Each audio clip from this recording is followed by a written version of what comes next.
పరిచయమైనటువంటి భాగమే. 13వ అధ్యాయంలో మనము గమనించినట్లయితే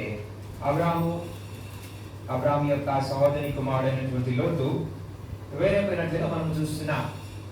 లోతు మరి తన కనులెత్తి మరి యోర్దాను ప్రాంతంలో చూసి, అది మాత్రమే కాకుండా సొదొమ గొమొర్రా అనేటువంటి ప్రాంతాన్ని తన కొరకు ఏర్పాటు చేసుకునేటువంటి వాడుగా ఉంటూ ఉన్నాడు.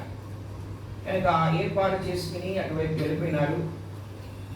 అక్కడ నివసించడం ప్రారంభించినాడు. నివసించిన మీదట జరిగినటువంటి సంగతులు 14వ అధ్యాయంలో మనం చూస్తూ ఉంటూ ఉన్నాం.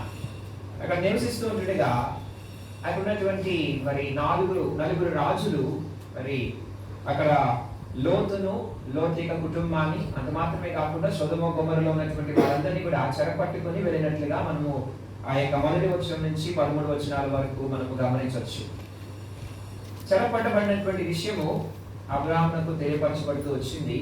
తెలియపరచబడిన మీదట మరి ఆయన వెంటనే ఏం చేస్తున్నాడంటే, తాను బయలుదేరి తన యొక్క తమ్ముని, లేకపోతే తన యొక్క తమ్ముని కుమారుడైనటువంటి లోతును, తన యొక్క కుటుంబస్తుడైనటువంటి లోతును మరి విడిపించుట కొరకై ఆయన యుద్ధములకు బయలుదేరినటువంటి వాడిగా, అంత మాత్రమే కాకుండా యుద్ధమును జయించి తిరిగి వచ్చినటువంటి వాడిగా, అది మాత్రమే కాకుండా తిరిగి వచ్చినటువంటి సందర్భంలో మరి ఇద్దరు రాజులను కలుసుకుంటున్నట్లుగా మనం చదువుకున్నటువంటి భాగంలో చూస్తున్నాం. మొట్టమొదటిగా షావే లోయకు సంబంధించినటువంటి షాలేము రాజైన మెల్కీసెదెకు అనబడినటువంటి ఆ యొక్క రాజును కలుసుకుంటున్నట్లుగా మనం చూస్తుంటున్నాం. రెండవదిగా మనం గమనించినట్లయితే ముందు భాగములలో 21వ వచనంలో సొదొమ రాజును కూడా కలుస్తున్నట్లుగా మనం చూస్తూ ఉంటున్నాం.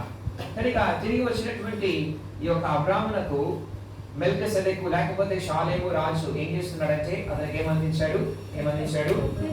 రొట్టెయు ద్రాక్షారసమును అందించినటువంటి వాడిగా ఉంటూ వచ్చాడు. సోదరి నేను కూడా ఈ యొక్క మధ్యాహ్న కాల సమయంలో ప్రభు యొక్క బల అనగా ప్రభు యొక్క శరీరమునకు సాదృశ్యమైనటువంటి రొట్టెలో, ప్రభు యొక్క రక్తమునకు సాదృశ్యమైనటువంటి ద్రాక్షారసములో పాలు పొందవలసినటువంటి వారముగా ఉంటూ ఉన్నాం. కనుక ఇక్కడ రాయబడినటువంటి కొన్ని తలంపులను మనము మరి చక్కగా గమనించినటువంటి వారిగా, గ్రహించినటువంటి వారిగా, వాక్యానుసారంగా మన యొక్క జీవితాలను పరిశీలన చేసుకుని ఆ విధంగా ప్రభు యొక్క బలలో పాల్పొందని కొరకై మనల్ని మనం సిద్ధపరుచుకున్నాం. ఎవరి కొరకై ఆ యొక్క రొట్టె ద్రాక్షరసము, ఎవరి కొరకై ఆ యొక్క ప్రభు యొక్క బల్ల ఇవ్వబడతా ఉన్నదో. కనుక ఇక్కడ మెల్కీసెదెకు రాజు అయినటువంటి యొక్క షాలేము రాజు అయినటువంటి మెల్కీసెదెకు ఏం చేస్తున్నాడంటే, అబ్రామునకు తీసుకొని వస్తున్నాడు. అబ్రాము దగ్గరకు తీసుకొని వస్తా ఉంటున్నాడు. అబ్రామునకు మరి అబ్రాము దానికి యోగ్యుడని ఎంచి, లేకపోతే అబ్రామునకు అది అవసరమని ఎంచి మెల్కీసెదెకు రాజు, ఆ యొక్క షాలేము రాజు ఏం చేస్తున్నాడంటే అబ్రామునకు తీసుకొని వస్తున్నాడు. అబ్రాము దగ్గరకు తీసుకొని వస్తా ఉంటున్నాడు. కనుక సోదరి నీ ఎదుట నా ఎదుట ఈ యొక్క మరి బల్ల ఉంచబడతా ఉన్నది. నీ ఎదుట నా ఎదుట ప్రభు యొక్క శరీరమునకు రక్తమునకు సాదృశ్యమైనటువంటి రొట్టె ద్రాక్షరసం ఉంచబడతా ఉన్నది. అయితే అబ్రాముకు ఉన్నటువంటి అనుభవం నీకు నాకున్నదా లేదా అనేటువంటిది మనము స్పష్టంగా గమనించవలసినటువంటి వారంగా ఉంటున్నాం. అక్కడ అనేక మంది ఉన్నారు. ఆ సందర్భంలో మరి అబ్రాము ఉన్నాడు, అబ్రాముతో ఉన్నటువంటి మరి జనులున్నారు, లేకపోతే లోతు కూడా తీసుకురాబడినటువంటి వాడుగా, చెరలో నుంచి విడిపించబడినటువంటి వాడుగా, బయటికి తీసుకురాబడినటువంటి వాడుగా ఉంటూ వచ్చాడు. అక్కడ సొదొమ గొమొర్రా రాజు ఉంటున్నాడు. ఇక్కడ అనేక మంది ఆ యొక్క స్థలంలో మనం చూస్తూ ఉంటున్నాం. అనేక మంది ఉన్నారు. అయితే వారందరికీ కాదు, కానీ అబ్రామునకు మాత్రమే ఈ యొక్క షాలేము రాజు ఇస్తున్నాడంటే రొట్టెయు ద్రాక్షరసం ఇస్తూ ఉంటున్నాడు.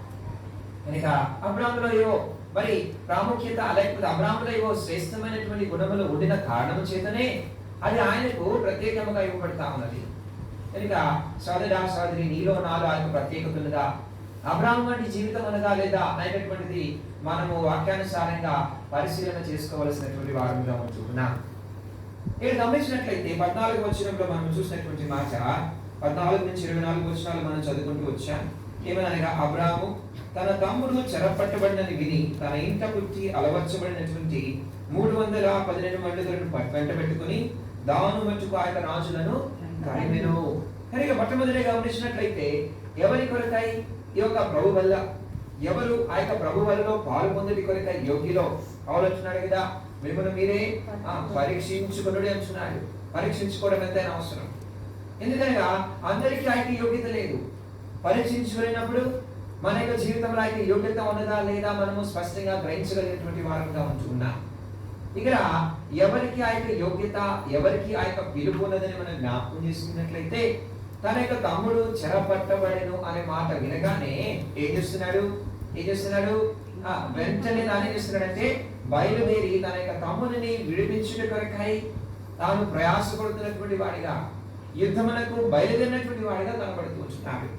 వాస్తవాన్ని గమనించినట్లయితే లోతు అబ్రాము నుంచి వేరైపోయినాడు కదా.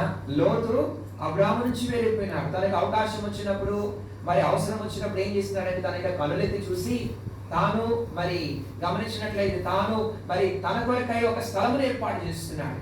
అప్పటి వరకు అబ్రాముతో చేసినటువంటి ప్రయాణం మర్చిపోయినాడు. అబ్రాముతో ఉన్నటువంటి ఆ యొక్క క్షేమం మర్చిపోయినాడు. అబ్రాము ద్వారా పొందినటువంటి, లేకపోతే అబ్రామును బట్టి దేవుడు తనను ఆశీర్వదించినటువంటి విధానం మర్చిపోయినాడు. ఏం చేస్తూ వచ్చాడంటే తనకు తానుగా ఒక ఏర్పాటును చేసుకున్నటువంటి వాడుగా ఉంటూ వచ్చాడు. వాస్తవానికి అబ్రాము మరి తన యొక్క మరి తమ్ముడైనటువంటి లోతుల గురించి అంతగా ఆలోచించాల్సినటువంటి అవసరం లేదు. ఎందుకంటే తానే వేరిపోయినాడు. తానే ఆ యొక్క స్థలంలో విడిచిపెట్టి తానే ఒక స్థలంలో తన కొరకు ఏర్పాటు చేసుకుని కాదనుకున్నటువంటి స్థలం, వద్దనుకున్నటువంటి స్థలంలోనికి వెళ్ళినటువంటి వాడిగా కనబడుతూ వచ్చాడు. పాపంతో కూడినటువంటి స్థలంలోనికి వెళ్ళినటువంటి వాడిగా ఉంటూ వచ్చాడు. సోదరా సోదరి, అయితే తన యొక్క తమ్ముడు చెరపట్టబడినని వినగానే అబ్రాము తన యొక్క జీవితంలో వెంటనే మరి మౌనముగా ఉండటంలే, లేకపోతే చలనము లేనటువంటి వాడిగా ఉండటంలే, తన యొక్క తమ్ముని విషయంలో ఎంతో భారము, తన యొక్క తమ్ముని విషయంలో ఎంతో బాధ్యత, తన యొక్క తమ్ముని విషయంలో ఎంతో మరి గొప్ప వేదన కలిగినటువంటి వారిగా ఏమాత్రమును మరి జాగు చేయకుండా, ఏమాత్రమును ఆలస్యము చేయకుండా, ఎంతో యవన కాలం ముందు లేడండి ఈ యొక్క అబ్రాము. 70-75 సంవత్సరముల యొక్క ప్రాయంలో జరుగుతున్నటువంటి కార్యములు ఇవి. వెంటనే అది ఆయన తీసుకున్నటువంటి నిర్ణయం కూడా సామాన్యమైనటువంటిది కాదు. ఆయన వెళుతున్నది ఎంతమంది రాజుల వ్యతిరేకంగా వెళ్తున్నాడంటే, ఎంతమంది రాజులు? 4 రాజులకు వ్యతిరేకంగా వెళ్తా ఉంటున్నాడు. 4 రాజులకు వ్యతిరేకంగా, 4 రాజులను మరి ఆ యొక్క రాజులను ఓడించడం కొరకు, 4 రాజులతో మరి యుద్ధము చేయడం కొరకు అక్కడ జరిగినటువంటి సందర్భాన్ని మనం చూసినట్లయితే 4 రాజులు 5 రాజులతో పోరాడారంట. ఈ 4 రాజులు ఏం చేసినారు? 5 ఓడించేశారు. అంటే వారు ఎంతో బలాఢ్యులు, వారికి ఎంతో సామర్థ్యం ఉన్నది, వారికి ఎంతో శక్తి ఉన్నది. 5 రాజులు కలిసి మరి 4 రాజులను ఓడించలేకపోతే అబ్రాముతో ఉన్నటువంటి 318 మంది ఓడించగలుగుతారా? అది సాధ్యమేనా? అది ఒక మరి తెలివి కలిగినటువంటి నిర్ణయమైనా కదా. మనము ఆ యొక్క స్థలంలో ఉంటే, ఆ యొక్క స్థానంలో ఉంటే ఏమనుకుంటాం? అంతమంది రాజులు వచ్చి, మరి 5 రాజులు వచ్చి 4 రాజులను ఓడించలేకపోతే నేనేం చేస్తా? నేనే ఏం చేయగలుగుతా?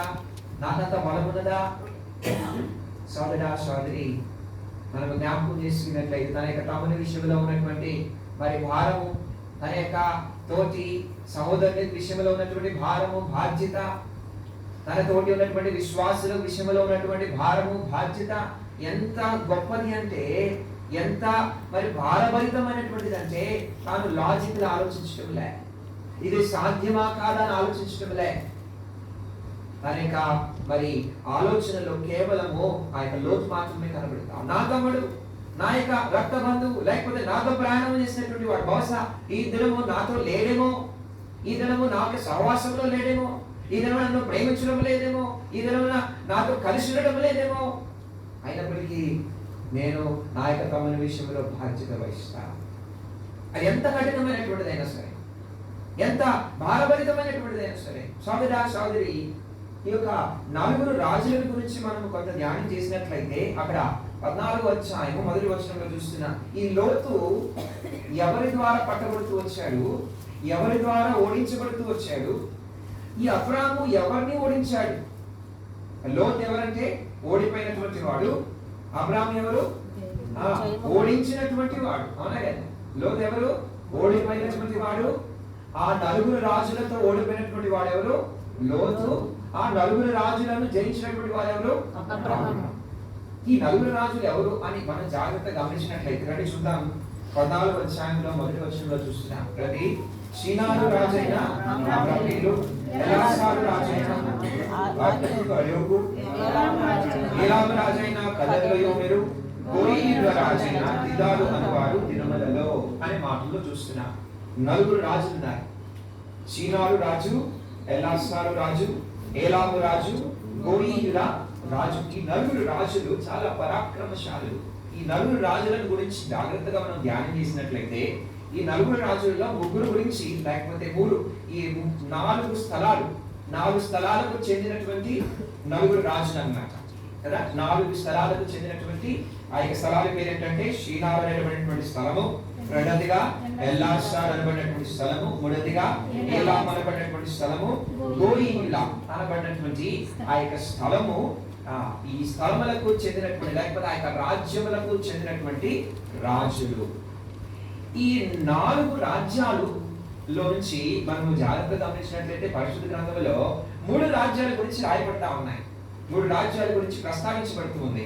షినారు గురించి రాయబడతా ఉన్నది, ఏలాం గురించి రాయబడతా ఉన్నది, గోయీయుల రాజుల గురించి లేకపోతే గోయీయుల ఆ యొక్క రాజ్యముల గురించి కూడా రాయబడుతున్నట్లుగా మనం దేవుని యొక్క వాక్యంలో చూస్తూ ఉంటున్నాం. ఈ నలుగురు రాజులు లోతును బంధించినటువంటి వారిగా, లోతును చెరపట్టుకున్నటువంటి వారిగా కనబడుతూ ఉంటున్నారు. అనగా ఈ నలుగురు రాజులు 4 రకాలైనటువంటి మరి ఆత్మీయ అనుభవాలకు సాదృశ్యము, 4 రకాలైనటువంటి ఆ యొక్క బంధకములకు సాదృశ్యము. లోతు ఎటువంటి వారి ద్వారా ఓడించబడుతూ వచ్చాడు, అబ్రాహాము ఎటువంటి వారినే ఓడిస్తూ వచ్చాడు అనేటువంటి విషయాన్ని యొక్క మరి మధ్యాహ్న కాల సమయంలో మనం జాగ్రత్తగా గమనించడానికి ప్రయత్నం చేద్దాం. ఈ దినమున నీవు నేను జయించినటువంటి వారమేనా? ఈ నలుగురు గురించి చెప్తూ వచ్చాను కదా. ఈ నలుగురు యొక్క మరి లేకపోతే ఇక 4 రాజ్యాలలో 3 రాజ్యాల గురించి నేను వాక్యంలో రాయబెడతా ఉన్నాను. మొట్టమొదటి ఏంటంటే సమయాన్ని బట్టి 1-2 విషయాలు చూసుకుని మనం ముందుకు వెళ్దాం. మొట్టమొదటి ఎవరంటే షీనారు రాజైన అబ్రాహాము చూస్తున్నాం. షీనారు రాజు. షీనారు ఉన్నటువంటి స్థలం ఎక్కడ ఉన్నదంటే ఎక్కడున్నది రండి చూద్దాం. ఆదికాండము 11వ అధ్యాయంలో మనం జ్ఞాపకం చేసుకోవచ్చు. రండి ఆదికాండము 11వ అధ్యాయము 2వ వచనాన్ని మనం చదువుకుందాం. ఈ షీనారు అనేటువంటి స్థలము దేనికి సాదృశ్యము? షీనారు అనేటువంటి స్థలం 2వ వచనం చదువుకుందామా? వారు తూర్పున ప్రయాణమవుతుండగా షీనారు దేశమంతటా మైదానానికి కనబడెను. అక్కడ వారు నివసించి మనవిడుదల చేసి బాగుగా కాల్చుకున్నారని ఒకరితోడు మాట్లాడుకుంది. కనుక ఈ 11వ అధ్యాయంలో మనము 2వ వచనం నుంచి 9వ వచనం వరకు చదివినట్లయితే బాబేలు అనబడినటువంటి గోపురము కట్టబడిన స్థలము అని మనము గ్రహించవచ్చు. నోవా యొక్క మరి దినములు ముగించిన తర్వాత లేకపోతే జలప్రళయము ముగించిన తర్వాత షేము హాము యాఫెతు నుంచి మరి జన్మించినటువంటి ఆ యొక్క మరి సంతానము ఏ స్థలంలో ఊడుకున్నారంటే ఏ స్థలంలో ఊడుకున్నారు? షీనారు అనబడినటువంటి స్థలంలో ఊడుకున్నారు. షీనారు అనబడినటువంటి స్థలంలో నివసించడం ప్రారంభించారు. ఇప్పుడు వారు నివసించడం ప్రారంభించిన తర్వాత జరిగినటువంటిది ఏంటంటే 4వ వచనంలో మనం చూస్తున్నాం. మరియు వారు మనము భూమి అంతటా చెదిరిపోకుండా ఒక పట్టణమును ఆకాశమునందు శిఖరము గల ఒక గోపురమును కట్టుకొని పేరు సంపాదించుకొందుమురని మాట్లాడుతుండగా అక్కడ జరుగుతున్నటువంటి విషయం ఏంటనగా ఏమనుకుంటున్నారంటే మనము భూమి అంతటా చెదిరిపోకుండా ఒక పట్టణమును ఆకాశమునందు శిఖరము గల ఒక గోపురమును కట్టుకొని, వీరి యొక్క ఆలోచన ఏంటి? వీరి యొక్క ఉద్దేశం ఏంటంటే భూమి అంతా కూడా చెదిరిపోకుండా ఏం చేయాలి? ఒక పట్టణము నిర్మించుకొని ఎక్కడికి చేరాలి? ఆకాశమునంటినటువంటి శిఖరమును కట్టుకుందామని అంటున్నారు. అయితే ఆ పని ప్రారంభించారు వాళ్ళు. ఆ పని ప్రారంభించిన తర్వాత ఏం జరిగిందంటే 6వ వచనంలో చూస్తున్నాం. 6వ వచనంలో జనం ఒకటే, వారి అందరికీ భాష ఒకటే, వారి పని ఆరంభించున్నారు. ఇక మీదట వారు చేయదలిచిన ఏ పని అయినా చేయకుండా వారికి ఆటంకమేమీ ఉండదు. కనుక వారు దిగిపోయి వారిలో ఒకరి మాట ఒకరికి తెలియకుండా అక్కడ వారి భాష తారుమారు చేయమన్నాడు అనుకుని అలాగూ యెహోవా అక్కడ నుండి భూమి అంతటా వారిని చెరగొట్టిన కనుక వారు పట్టణమును కట్టుకున్నది. కనుక వారు ఏం చేశారంటే ఒక పట్టణం కట్టడం ప్రారంభించారు, ఒక గోపురము కట్టడం ప్రారంభించారు. ఆ యొక్క గోపురము కట్టడం ప్రారంభించిన తర్వాత యెహోవా దేవుడే దిగి వచ్చాడంట. నరుల కుమారులు కట్టినటువంటిది ఏంటో ఎలా ఉన్నదో చూడడానికి కొరకై యెహోవాయే దిగి వచ్చాడంట. దిగి వచ్చి ఏమంటున్నాడంటే వారికి వారి జనం ఒకటే, వారందరి భాష ఒకటే, వారి పని ఆరంభించి ఉన్నారు. ఇక మీదట వారు చేయదలిచినది ఏ పని అయినను చేయకుండా వారికి ఆటంకమేమీ లేదు. అని గమనించినట్లయితే దేవుడు దిగి వచ్చి ఏమని ఆలోచిస్తా ఉన్నాడంటే వారిది ఒకటే జనము, వారిది ఒకటే భాష కదా, కనుక వారు ఏది చేయదలుచుకుంటే అవి ఇప్పుడు చేయవచ్చు, ఏది తోస్తున్నది వాళ్ళు చేయవచ్చు. అప్పుడు వారికి ఆలోచన ఏంటంటే, వారికి ఆలోచన 4వ వచనంలో చదువుతూ వచ్చాం కదా, మనము భూమి అంతటా చెదిరిపోకుండా. ఇది దేవుని యొక్క వాక్యానుసారంగా గమనించినట్లయితే, దేవుని యొక్క ఉద్దేశానుసారంగా గమనించినట్లయితే ఇది వ్యతిరేకమైనటువంటిది. దేవుడు మానవుడిని నిర్మించినప్పుడు ఏం చెప్పారు? దేవుడు మొదటి అధ్యాయంలో చూద్దామండి. ఆదికాండము మొదటి అధ్యాయంలో ఒక మాట చూస్తున్నాం రండి. ఆదికాండము మొదటి అధ్యాయం 28వ వచనంలో చెప్పబడినటువంటి మాట ఏంటి? 28వ వచనము, ఎవరైనా ఒకరు చదవండి. దేవుడు వారిని ఆశీర్వదించి ఎట్లనగా మీరు ఫలించి అభివృద్ధి పొంది విస్తరించి ఏమన్నాడు? ఏమని చెప్పినాడు? భూమిని విస్తరించి భూమిని నిండించి అనే మాటను చూస్తున్నా. దేవుని యొక్క ఉద్దేశం ఏంటి? మానవ యొక్క విషయంలో దేవుని యొక్క ఉద్దేశం ఏంటి? మానవ యొక్క విషయంలో దేవుని యొక్క తలంపు ఏంటంటే మానవుడు ఏం చేయాలి? విస్తరించి భూమిని ఏం చేయాలి? నిండించి అనే మాటను చూస్తున్నా. ఒక మాట కాదు, పలుమార్లు దేవుడు మానవునికి చెప్పినటువంటి మాట ఏంటంటే మీరు ఫలించి అభివృద్ధి పొంది భూమిని మీరు ఏం చేయాలి? నిండించాలి అని దేవుని యొక్క ఉద్దేశం. దేవుని యొక్క ఉద్దేశం అయితే మానవుని యొక్క ఉద్దేశం ఏంటి? మానవిక ఉద్దేశం ఏంటంట? 11వ అధ్యాయంలో మనం చూసాం కదా, మనము అటు ఇటు చెదిరిపోకుండా ఒక పట్టణము చెదిరిపోకుండా ఒకటే చోట ఉండాలని. ఒకటే చోట ఉంటే భూమి నిండించడం సాధ్యమేనా? ఒకటే చోట ఉంటే ఆ యొక్క ఫలించి విస్తరించడం సాధ్యమేనా? కనుక గమనించినట్లయితే ఈ యొక్క షీనారు అనబడినటువంటి స్థలము దేనికి సాదృశ్యం అంటే దేవుని యొక్క ఉద్దేశమునకు వ్యతిరేకమైనటువంటి ఆలోచనకు సాదృశ్యం. నేను ఆ జీవితంలో సాధురి దేవుడు అనేకమైనటువంటి ఉద్దేశాలు కలిగించాడు, అనేకమైనటువంటి ఆలోచనలు కలిగించాడు, అనేకమైనటువంటి ప్రణాళికలు కలిగించాడు. అయితే అనేక సార్లు మనం ఏం చేసుకుంటాం? దేవుని యొక్క ఉద్దేశము కాకుండా మన యొక్క ఉద్దేశమును, మన యొక్క ప్రణాళికను చేయడానికి ఇష్టపడేటటువంటి వాడిగా ఉంటాం. దేవుడు ఏమంటున్నాడంటే మీరు వెళ్ళండి అయ్యా, మీరు వెళ్ళి భూమి అంతా కూడా నిండించండి అంటున్నాడు. నిండించండి, భూమిలంతా కూడా మీరు మరి వ్యాపించి నిండించమని చెప్తా ఉంటే వారు ఏమంటున్నారంటే మేము ఎక్కడ వెళ్ళకుండా ఇక్కడే ఒక గోపురము, వారికి వారు ఒక లిమిటేషన్స్ ని పెట్టుకుంటున్నారు, వారికి వారు ఒక మరి రూల్స్ ని పెట్టుకుంటున్నారు, వారికి వారి ఒక రెగ్యులేషన్స్ ని పెట్టుకుంటా ఉన్నారు కదండి.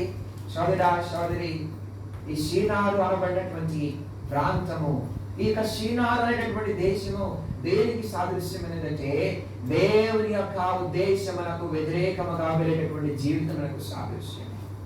మొట్టమొదటిగా అయితే లోతు దేనిలో పట్టబడుతూ వచ్చాడంటే, ఎటువంటి వారి ద్వారా చెరపట్టబడుతూ వచ్చాడంటే ఆ లోతు నీతిమంతుడైనప్పటికీ కూడా పేతురు రాస్తున్నాడు కదా, ఏమనంటే లోతు ఎటువంటి వాడు? నీతిమంతుడు అంటున్నాడు కదా. లోతు నీతిమంతుడైనప్పటికీ అనగా ప్రభువును అంగీకరించిన మీదట, యేసుక్రీస్తు అనే మన యొక్క జీవితంలో మన యొక్క సొంత రక్షకునిగా అంగీకరించిన మీదట మనము ఆ యొక్క నీతిమంతులుగా తీర్చబడుతూ వచ్చాం. మన యొక్క జీవితంలో నీతి లేనటువంటి జీవితంలో నీతిని ప్రవహించినాడు. అయినప్పటికీ నీతిమంతులుగా తీర్చబడిన మీదట కూడా, అనగా ప్రభు యొక్క బిడ్డలుగా చేయబడిన మీదట కూడా, విశ్వాసులుగా చేయబడిన మీదట కూడా, దేవుని యొక్క సంతానంగా ఉంటున్నప్పటికీ కూడా అబ్రాహాము వంటి వారితో మనం సహవాసము చేసి అబ్రాహాము వంటి వారితో ఆ యొక్క ప్రయాణము చేసినప్పటికీ కూడా అనేక సార్లు మన యొక్క జీవితంలో దేవుని యొక్క ఉద్దేశములను గ్రహించలేనటువంటి వారిగా ఉంటున్నాం. అనేక సార్లు మన యొక్క జీవితంలో దేవుని యొక్క ప్రణాళికలను మన యొక్క జీవితంలో అర్థము చేసుకోలేనటువంటి వారిగా ఉంటున్నాం. దేవుని యొక్క చిత్తం ఏమిటో గ్రహించలేనటువంటి బ్రతుకులో మనం జీవిస్తూ ఉంటున్నాం. ఈ షీనారు అనబడినటువంటిది మానవుని యొక్క జ్ఞానమునకు సాదృశ్యం. దేవుని యొక్క జ్ఞానం కంటే కూడా మానవుని యొక్క జ్ఞానములకు ప్రాముఖ్యత. మా దగ్గర ఏమన్నదంటే మట్టికి బదులు మా దగ్గర ఏమన్నది కీలున్నది కదా. మా దగ్గర ఏమన్నాయి అంటే ఇటుకలు ఉంటున్నాయి. మా దగ్గర జ్ఞానం ఉన్నది, మా దగ్గర శక్తి ఉన్నది, మా దగ్గర సామర్థ్యం ఉన్నది. అనేక మంది విశ్వాసులు ఇటువంటి మరి జీవితంలోనే జీవిస్తూ ఉంటున్నారు. ఈ లోకంలో మానవుడు అట్లానే ఉన్నాడు, ఈ లోకంలో అవిశ్వాసం ఎట్లానే ఉన్నాడు, ఈ దినములలో సంఘంలో ఉన్నటువంటి విశ్వాసులు అట్లానే ఉంటున్నారు. మాకు తెలుసు, మాకు జ్ఞానం ఉన్నది, మాకు మరి అనుభవం ఉన్నది, మాకు చాలా మరి బుద్ధి ఉన్నది, లేకపోతే మాకు చాలా మంది మరి తెలిసినటువంటి వారు ఉన్నారు, యోచన చెప్పేటటువంటి వారు ఉన్నారు, ఆలోచన చెప్పేటటువంటి వారు ఉన్నారు. మేము మా యొక్క సొంత నిర్ణయాలు, మా యొక్క సొంత ఆలోచనలు శ్రీనారాయణటువంటి ప్రాంతము. సోదరి మానవ జ్ఞానంలో పట్టబడినటువంటి వాడు, మానవుని యొక్క ఆలోచనలో పట్టబడినటువంటి వాడు లోతు. దేవునికి వ్యతిరేకమైనటువంటి ఆ యొక్క ఉద్దేశంలో పట్టబడినటువంటి వాడు యొక్క లోతు. మాత్రమే కాదు, ఈ యొక్క శ్రీనాథ్లో వారు చేస్తున్నటువంటి ఈ యొక్క మరి కట్టడము, వారు కడుతున్నది దేని కొరకై అంటే నివసించడానికి కొరకైనా, దేని కొరకై కడుతున్నారు చూద్దాం రండి. 11వ అధ్యాయము ఆదికాండము 11వ అధ్యాయంలో వారు ఏమంటున్నారంటే 4వ వచనంలో మనము భూమి అంతటా చెదిరిపోకుండా ఒక పట్టణమును ఆకాశమునందు శిఖరము గల ఒక గోపురమును కట్టుకొని దేవుని సంపాదించుకొందుము రండని మాట్లాడుకొనగా. చూస్తా ఉంటున్నాం. దేని కొరకై కట్టున్నారు? దేవునికై పేరు సంపాదించుకొనుట కొరకై. సోదరి పేరు సంపాదించుట కొరకై. ఈ గోపురము దేని కొరకై అంటే నివసించడానికి కొరకై కట్టుకుంటామని చెప్పడం వల్ల. ఈ గోపురము దేని కొరకై అంటే మరి దేవుని ఆలయముగా, లేకపోతే దేవుడి అక్కడ మరి దేవుని ఆరాధించుడి కొరకే కట్టుకుంటామని చెప్పడం వల్ల, లేకపోతే మరొక ఉద్దేశం లేదు, ఇక్కడ వ్యాపారం చేసుకుందామని చెప్పడం వల్ల. దేని కొరకు కడుతున్నారు వాళ్ళు? పేరు సంపాదించుకుందాము రండి అంటే తమను తామును ఘనపరుచుకునేటటువంటి స్వభావం ఇది, లేకపోతే తమను తామును హెచ్చించుకునేటటువంటి స్వభావం ఇది, లేకపోతే తమను తామును దేవుని కంటే గొప్పవారిగా చూపెట్టుకునేటువంటి ప్రయత్నం ఇది. లోకంలో సోదరి అనేక సార్లు నీవు నేను ప్రభు యొక్క బిడ్డలుగా ఉంచు.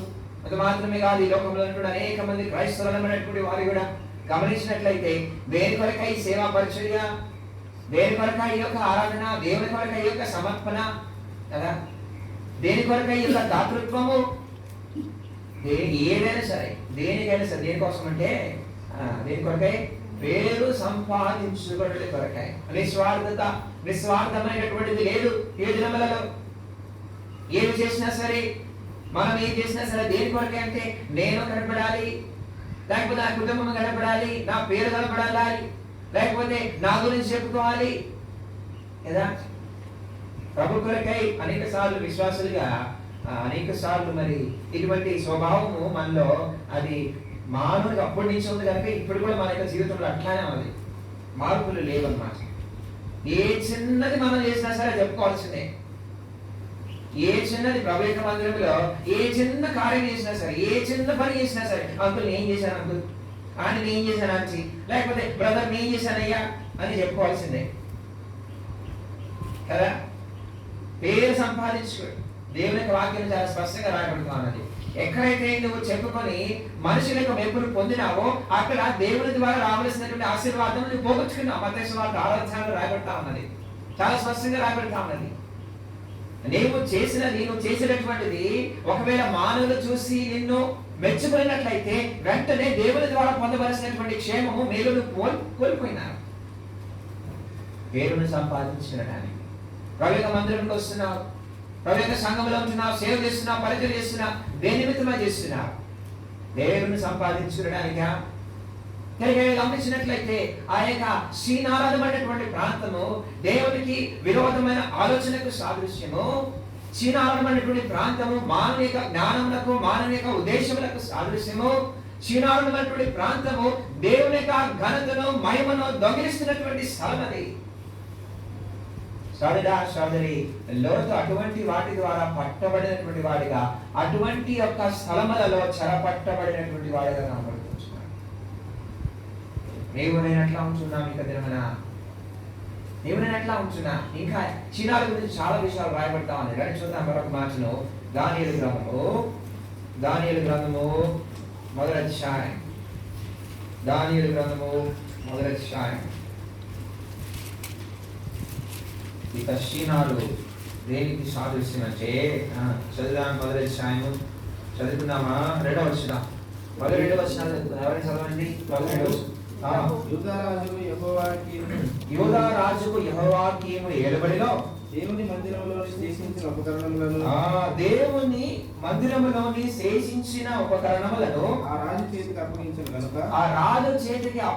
గనుక అతడు ఆ వస్తువులను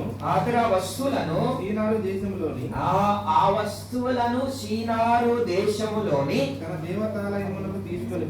దేవతాలయములోనికి తీసుకొని పోయి దేవతాలయము ఏంటిది ఇక్కడ రాయబడినటువంటి మాట ఏంటనగా షీనారు దేశంలో ఏమన్నది? షీనారు దేశంలో ఏమన్నదంటే దేవత ఆలయము ఉన్నట్లుగా మనం చూస్తూ ఉంటున్నాం. ఎవరి దేవతాలయము? నెబుకద్నెజరు యొక్క దేవతాలయము. మందిరములో ఉన్నటువంటి ఉపకరణములు ఎక్కడున్నాయంటే ఇప్పుడు చెప్పండి అమ్మా. మందిరములో ఉన్నటువంటి ఉపకరణములు ఎక్కడున్నాయి? షీనారు దేశంలో ఉన్నటువంటి దేవతాలయములో. అబ్రాహాముతో ఉన్నటువంటి లోటు ఎక్కడున్నాడు? ఇప్పుడు అబ్రాహాముతో ఉన్నటువంటి లోటు ఎక్కడున్నాడు? ఈ యొక్క షీనారు దేశం యొక్క రాజు అయినటువంటి ఆ యొక్క అమ్రపేలి యొక్క హస్తములలో ఉంచి ఉన్నాడు. అబ్రాహాముతో ఉంటూ వచ్చాడు అక్కడ సమయంలో యొక్క లోతు. అబ్రాహాముతో ప్రయాణం చేస్తున్నాడు యొక్క లోతు. అబ్రాహాము ద్వారా లేకపోతే అబ్రాహామును బట్టి దేవుని ద్వారా ఆశీర్వదించబడినటువంటి వాడు యొక్క లోతు ఎక్కడున్నాడంటే ఎక్కడున్నాడు? షీనారు దేశం యొక్క రాజైన అమ్రపేలి యొక్క చేతులలో ఉంటా ఉన్నాడు. ఓడించబడినటువంటి వాడు కనబడతా ఉంటున్నాడు.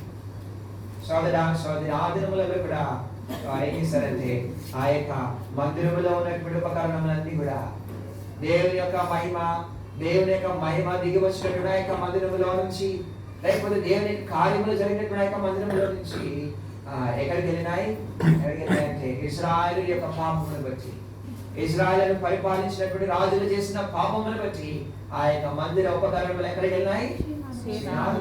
మందిరములో ఉపయోగించబడవలసినటువంటి పాత్రలు, మందిరములో ఉపకరణములుగా ఉండవలసినటువంటి పాత్రలు, మందిరములో ప్రతిష్ఠించబడినటువంటి యొక్క పాత్రలు ఎక్కడ కనబడుతున్నాయంటే షీనారు దేశంలో కనబడుతున్నాయి. షీనారు దేశంలో దేవత ఆలయంలో కనబడుతూ ఉంటున్నాయి. ఎంత దుఃఖకరమైనటువంటి ఈ యొక్క వాస్తవం ఇది. వాస్తవమే కదా. నీవు ప్రభు కొరకై ప్రతిష్ఠించబడినటువంటి ఉపకరణమై ఉండాలి.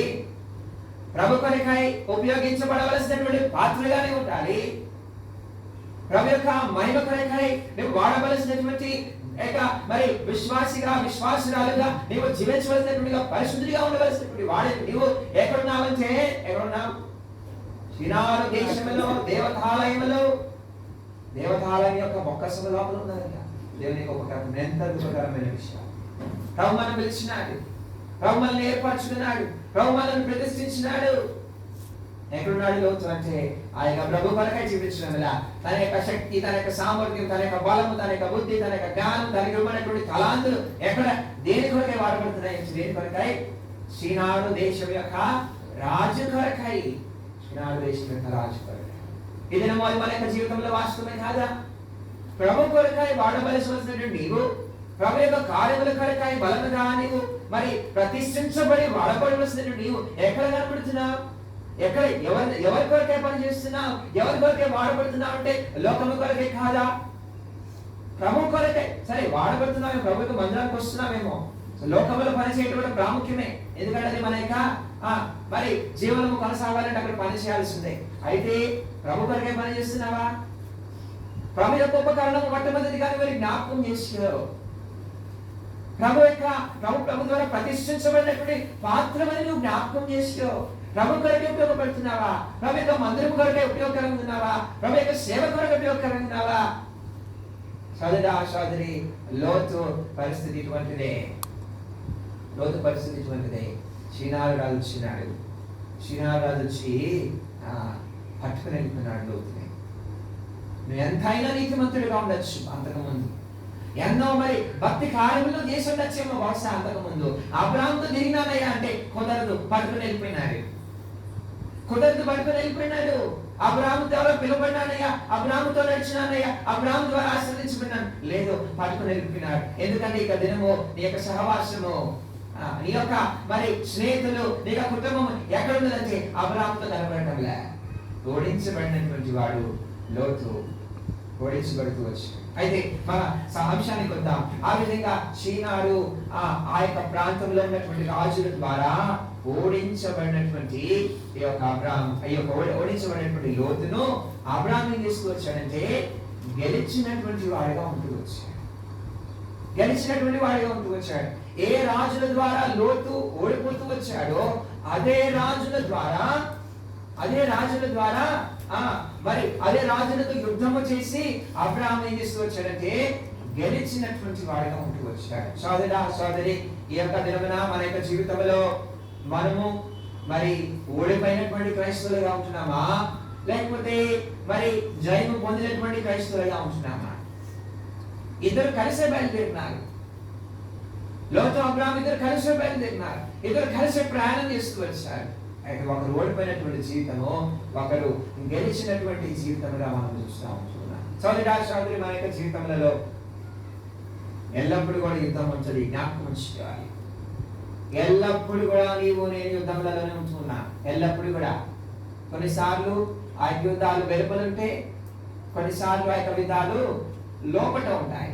13వ అధ్యాయంలో చూస్తే అబ్రాహాము 13వ అధ్యాయంలో యుద్ధం ఉందా లేదా? 13వ అధ్యాయంలో లోతు యొక్క కాపరులకును అబ్రాహాము యొక్క కాపరులకును కలహం వచ్చింది. కొన్నిసార్లు లోపటనే యుద్ధాలు ఉంటాయి. నీ లోపట యుద్ధాలు ఉంటాయి. కొన్నిసార్లు కుటుంబంలోనే యుద్ధాలు ఉంటాయి. కొన్నిసార్లు ఇప్పుడు 14వ అధ్యాయానికి వచ్చేసరికి అబ్రాహాము యొక్క జీవితంలో ఏమన్నది? యుద్ధం ఎక్కడ ఉన్నది? వెలుపట కనిపిస్తా ఉన్నది. యుద్ధాలు ఉండకుండా మానవు.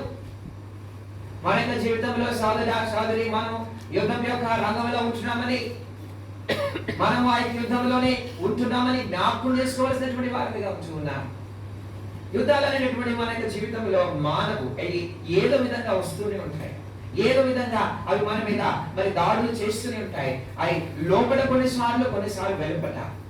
అయితే అన్ని పరిస్థితులలో కూడా జయించినటువంటి వాడు అబ్రాహాము. అన్ని విషయములలో కూడా జయించినటువంటి వాడు అబ్రాహాము. తాను ఏం చేస్తూ వచ్చాడంటే వెంటనే ఏం చేస్తూ వచ్చాడు? బయలుదేరాడు. తన యొక్క తమ్ముడైనటువంటి లోతు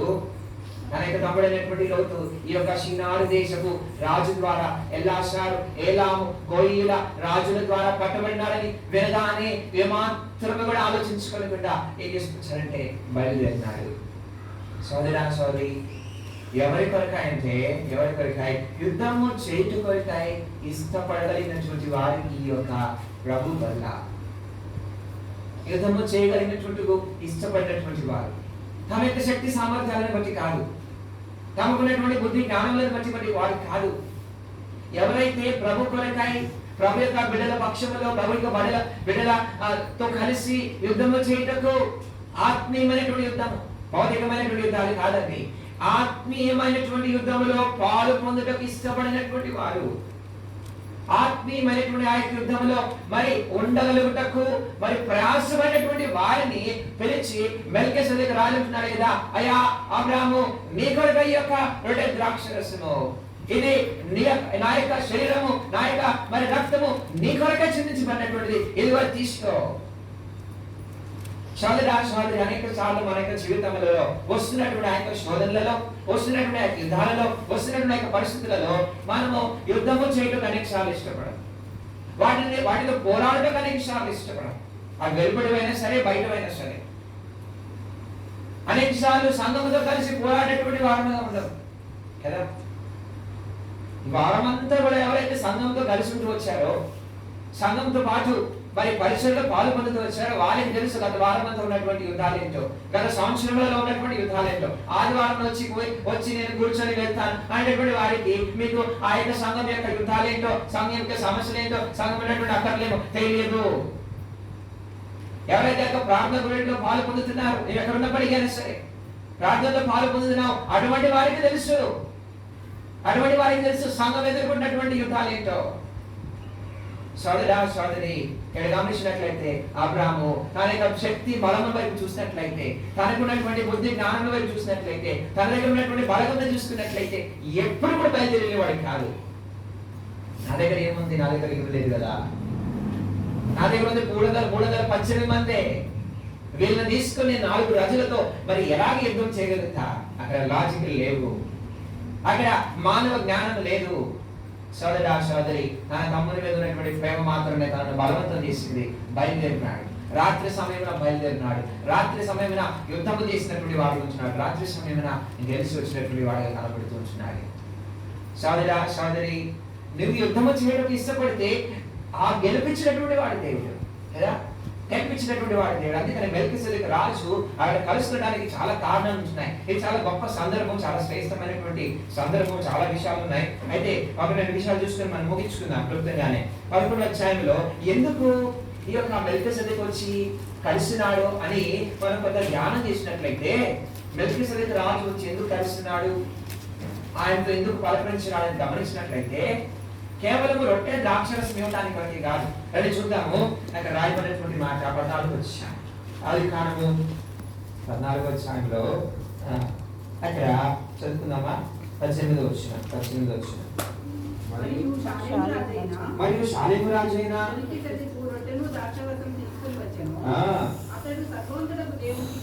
యాజకుడు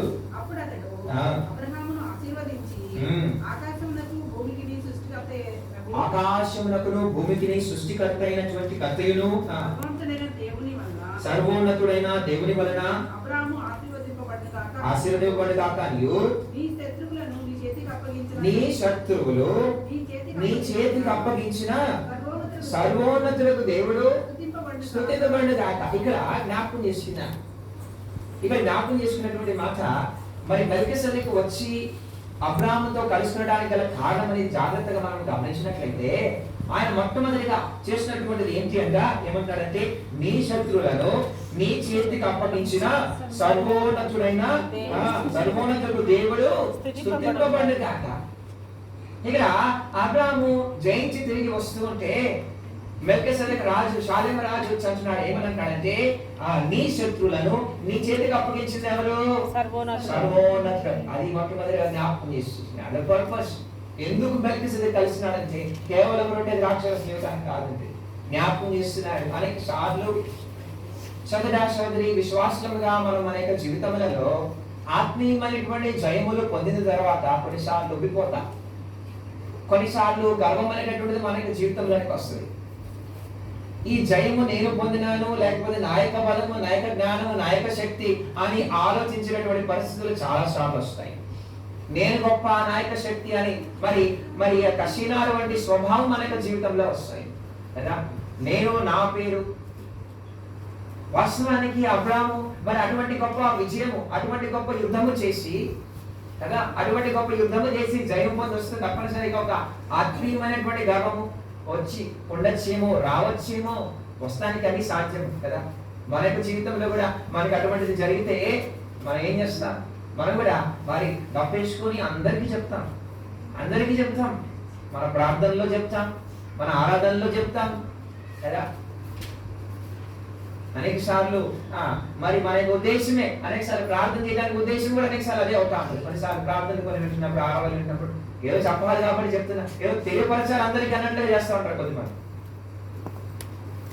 అది ఆత్మీయమైనటువంటి గర్వమునకు సాదృశ్యం. అది కనుక సోదరా సోదరి, ఈ అబ్రాహాము గెలిచి వస్తుంటే ఇక్కడ మెల్కీసెదెకు తనకు జ్ఞాపకం చేసినటువంటి మొట్టమొదటి విషయం ఏంటి అనగా, నీ శత్రువులు నీ చేతికి అప్పగించడానికి గల కారణం ఎవరంటే, సర్వోన్నతులకు దేవుడు నీ చేతికి అప్పగించినాడు. అది నీ జయము కాదు, అది దేవుడు ఇచ్చినటువంటి జయము. నీ దేవుడైనటువంటి యెహోవా నిన్ను పిలిచినటువంటి దేవుడు నీకు జయం ఇచ్చినాడు. అది జ్ఞాపకం చేస్తూ ఉంటున్నాడు. మన యొక్క జీవితంలో కూడా సోదరా సోదరి, ప్రభు యొక్క బల దగ్గరికి వస్తున్నప్పుడు నీవు నేను ఆత్మీయంగా గర్వపడకూడదని ప్రభు అనేక సార్లు మనతో మాట్లాడుతూ ఉంటాడు. అనేక సార్లు మన యొక్క జీవితంలో మనం దర్శిస్తుంటాడు. ఈ జయం అనేటటువంటిది నీ వలన కాదు, అది నీ వలన ఎన్నటికీ కూడా సాధ్యత కాదు. నీ దగ్గర ఉన్నటువంటి 318 మంది నీ దగ్గర ఉన్నటువంటిది చాలా కొద్ది మంది, నీవు వృద్ధుడివి, నీకున్నటువంటి సామర్థ్యం తక్కువ. అయితే నీవు యుద్ధములో నిలుచుటకు ఇష్టపడినావు కనుక నీ దేవుడైనటువంటి యెహోవా సర్వోన్నతులకు దేవుడు నీకేం చేస్తాడంటే జయమును ఇచ్చినటువంటి వాడిగా ఉంటాడు. జయం ఇచ్చినటువంటి వాడు. సోదరా సోదరి, నీ నా జీవితంలో కూడా జయమునిచ్చినటువంటిది ఎవరంటే దేవుడిని జ్ఞాపకం చేసుకోవాలి. దేవుడిని జ్ఞాపకం చేసుకోవాలి. అనేక సార్లు మనము ఆ యొక్క ఫ్లోలో కొట్టుకొని పోతా ఉంటాం, లేకపోతే ఆ యొక్క ఆత్మీయ గర్భములలో కొట్టుకొని పోతా ఉంటాం. మనం పొందినటువంటి విజయము, మనం పొందినటువంటి ఆ యొక్క మేలులను బట్టి అది అనేక సార్లు నా వలన అనుకుంటూ ఉంటాం. కనుక అబ్రాహామునకు కనబడి మొట్టమొదటిగా తనకు అనుమానం తీరుస్తూ ఉంటున్నాడు, లేకపోతే మొట్టమొదటిగా చెప్తా ఉంటున్నాడు ఏమనంటే ఇది నీది కాదు, నీ వలన కాదు. అబ్రాహాము తన యొక్క జీవితంలో అంత గ్రౌండెడ్ గా ఉండడానికి గల కారణం, అంత పగ్గింపుతో ఉండడానికి గల కారణం ఇదే. ఏదైనా సరే ఇది నేను కాదు, నా వలనే కాదు. పౌలు అంటున్నాడు కదా, ఇది నేను కాదు కానీ నేను క్రీస్తుతో సిలువేయబడినాను, జీవించే వాళ్ళను నేను కాదు కానీ క్రీస్తే నా ద్వారా జీవించున్నాను. సోదరా సోదరి, నా పేరు కాదు, నా యొక్క శక్తి కాదు. అందుకని గమనించినట్లయితే షీనారు అనబడినటువంటి యొక్క అనుభవాన్ని ఈ యొక్క మరి అబ్రాహాము జయిస్తున్నటువంటి వాడు కనబడుతున్నాడు. తన యొక్క పేరు కాదు, తన యొక్క ప్రఖ్యాతులు కాదు. మెల్కీసెదెకు రాజు వచ్చి ఏమని జ్ఞాపకం చేస్తున్నాడు అంటే ఇది నీ జయము కాదు, నీ జయము కాదు. కనుక సోదరా సోదరి, అటువంటి అనుభవంలో ఉంటున్నామా? షీనారును నీవు నేను ఇక దినమున జయించవలసినటువంటి వారు ఉంటున్నాము. షీనారులో నుంచి వస్తున్నటువంటి అనేక రకాలైనటువంటి ఆ యొక్క పరీక్షలను, లేకపోతే షీనారులో నుంచి వచ్చినటువంటి అనేకమైన శోధనలను, స్వయం విషయంలో వస్తున్నటువంటి శోధనలను జయించినటువంటి వాడు ఇక్కడ అబ్రాహాముగా కనబడతా ఉంటున్నాడు. మన ముందు జ్ఞాపకం చేసుకున్నట్లయితే చూడండి ఏం చేస్తున్నాడంటే 18వ వచనంలో మరి షాలేము రాజు మెల్కీసెదెకును రొట్టెను ద్రాక్షరసము తీసుకుని వచ్చెను. అతడు సర్వోన్నతులకు దేవునికి యాజకుడు. 5వ వచనంలో చూస్తే నీ శత్రువులను నీ చేతికి అప్పగించిన సర్వోన్నతులకు దేవుడు స్తుతింపడుగా కానీ అప్పుడు అతడు అన్నింటిలో అతనికి 10వ వంతు ఇచ్చాడు. 21వ వచనంలో గమనించినట్లయితే రాయబడినటువంటి మాట, సొదొమ రాజు మనుషులను నాకు ఇచ్చి ఆస్తిని నీవే తీసుకుని అబ్రాహాముతో చెప్పాడు. మరొక తలంపును చూస్తున్నా, మరొక తలంపును మనం జ్ఞాపకం చేసుకున్నాం. ఇప్పుడు జరుగుతున్నటువంటిది ఏంటంటే మరి మెల్కీసెదెకు రాజు వచ్చాడు. మెల్కీసెదెకు రాజు వచ్చి తనకి రొట్టెయు ద్రాక్షారసం ఇచ్చినాడు. మరి అక్కడ మరి దేవుని యొక్క శక్తిని, సామర్థ్యాన్ని కనపరుస్తూ దేవుని యొక్క మరి బలమును అబ్రాహామునకు తెలియపరుచున్నాడు. మరి గమనించినట్లయితే ఆ మీదట ఎవరు వచ్చారంటే ఎవరు వచ్చారు? సొదొమ గొమొర్రా యొక్క రాజు వచ్చినట్లుగా మనం చూస్తా ఉంటున్నాం. సొదొమ గొమొర్రా యొక్క రాజు. ఇప్పుడు సొదొమ గొమొర్రా రాజు ఇస్తున్నటువంటిది ఏంటో చూద్దాం. ఈయన ఇస్తున్నటువంటిది ఏంటి? మనం ఇప్పటి వరకు ఈ యొక్క మెల్కీసెదెకు రాజు ఇచ్చినటువంటిది చూస్తూ వచ్చాం కదా. ఇప్పుడు సొదొమ గొమొర్రా రాజు తనకి ఏమిస్తా ఉంటున్నాడు అంటే ఏమిస్తా ఉన్నాడు? ఏమిస్తున్నాడు? మనుష్యులను నాకు ఇచ్చి ఆస్తిని నీవే తీసుకురమని అబ్రాహాముతో చెప్పగానే మాటలు చూస్తుంటున్నాం. ఈ ప్రభు యొక్క బల సోదరా సోదరి చాలా శ్రేష్టమైనటువంటి మరి అనుభవాన్ని యొక్క సందర్భంలో మనకి తెలియపరుస్తా ఉన్నది. అబ్రాహాము జయము పొంది రాగానే తన ఎదుట ఒక శోధన కనబడతా ఉన్నది. తన ముందు ఒక శోధన. ఏంటి శోధన అంటే సొదొమ గొమొర్రా రాజు అంటున్నాడు ఏమని? నీవు మనుషులను మాత్రమే నాకు ఇచ్చి ఆస్తిని నీవు తీసుకో. యేసు ప్రభువాకి కూడా ఆ యొక్క అరణ్యములో మరి అపవాది శోధించేమంటాడంటే నీవు నాకు నమస్కారం చేస్తే అంత లోకములో ఉన్నటువంటి ఐశ్వర్యము, లోకంలో ఉన్నటువంటి వైభవము సమస్తము కూడా నేను నీకు ఇస్తా. ఇప్పుడు తన ముందు 2 విషయాలు కనబడతా ఉన్నాయి. ఇద్దరు రాజులు కనబడతా ఉన్నారు. ఇద్దరు మరి రెండు వేరే విషయాలు ఇస్తున్నట్లుగా మనం చూస్తున్నా. ఒకవైపు రొట్టె ద్రాక్షరసం కనబడతా ఉన్నది, మరోవైపు ఏం కనబడతా ఉన్నదంటే ఆస్తులు కనబడతా ఉన్నాయి. వాస్తవాన్ని చెప్పుకోవాలంటే కదా, ఈ ఆస్తి ఎవరిదవచ్చు? ఎవరిదండి? అబ్రాహాము అవ్వచ్చు, దేవుడే. కానీ ఎవరు గెలుచుకుని వచ్చారు? అబ్రాహామే కదా గెలుచుకుని వచ్చింది. మనుషులు ఎవరు వారండి? ఎవరు గెలిస్తే వాళ్ళదే కదా. ఇప్పుడు ఎవరు అంతకుముందు షీనార్ రాజు అమరపేరు గెలిచినాడు కాబట్టి లోతు ఎవరి దగ్గరికి వెళ్ళాడు? షీనార్ రాజు వాడు పోయినాడు కదా. ఇప్పుడు ఎవరు గెలుచుకుని వచ్చారు? అబ్రాహాం గెలుచుకుని వచ్చాడు. అబ్రాహాం గెలుచుకుని వస్తే మనుషులు ఎవరు అవ్వాలి? అబ్రాహాం అవ్వాలి కదా. ఆస్తి ఎవరు అవ్వాలి? అబ్రాహాం అవ్వాలి కదా. అయితే ఈ సొదొమ గొమొర్రా రాజు ఏమంటాడంటే మనుషులను నాకు ఇవ్వు అంటున్నాడు. అంటే మనుషులను నాకు ఇవ్వు అంటే ఒక రకంగా ఆలోచన చేయాలంటే ఆ మనుషుల మీద నేను మళ్ళీ తిరిగి అధికారం చేస్తాను కదా. మనుషుల మీద తిరిగి నేను రాజునవుతా అనేటువంటి ఉద్దేశము ఆ యొక్క సొదొమ గొమొర్రా యొక్క రాజు దగ్గర ఉన్నది. అయితే ఇక సోదరి అబ్రాహాము అటువంటి శోధనలో పడలే.